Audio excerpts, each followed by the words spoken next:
हम उन शिक्षक बंधुओं से 1-to-1 हम बात कर रहे हैं जिन्हें लगता है कि हम उनका या तो प्रवक्ता है या फिर हम उनके संघ के कोई पदाधिकारी।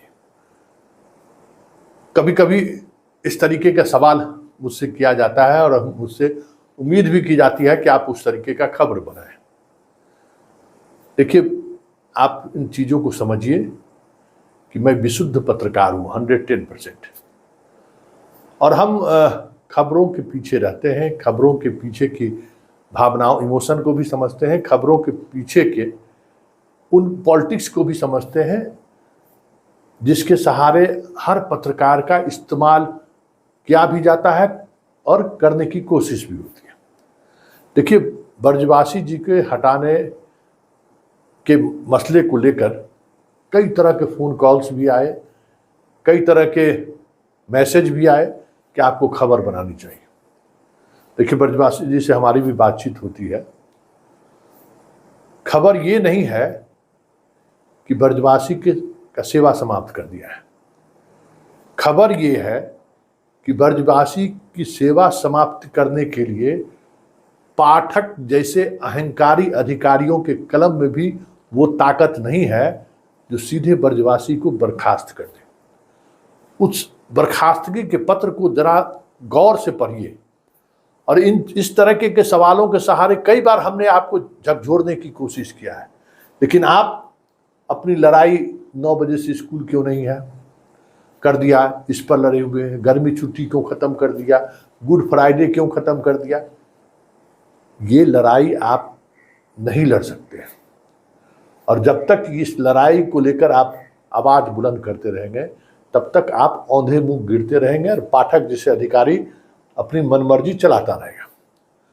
लड़ाई कहाँ लड़ना है जरा इसको समझिए, लेकिन उसके लिए तैयार होना होगा और कुछ नहीं करने की जरूरत है।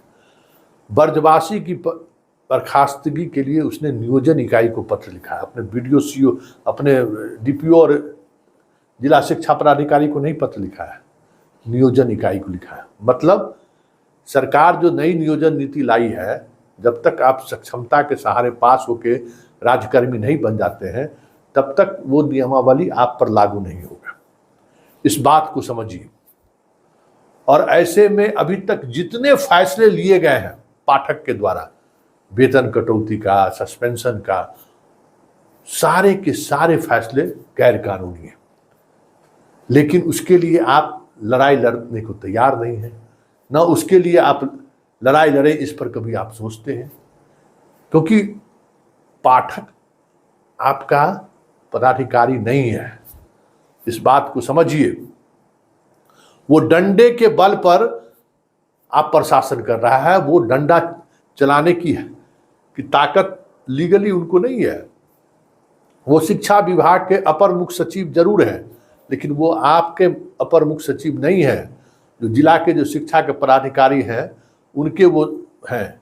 जब तक नियोजन इकाई आपका नगर निगम, नगर परिषद, नगर पंचायत और पंचायत है, तब तक के पाठक सिर्फ डंडा दिखा के ही कुछ करा सकते हैं, कानूनन कुछ नहीं करा सकते हैं। आज से 3-4 महीना पहले भी मैंने ये इस तरीके की खबरें बनाई थी।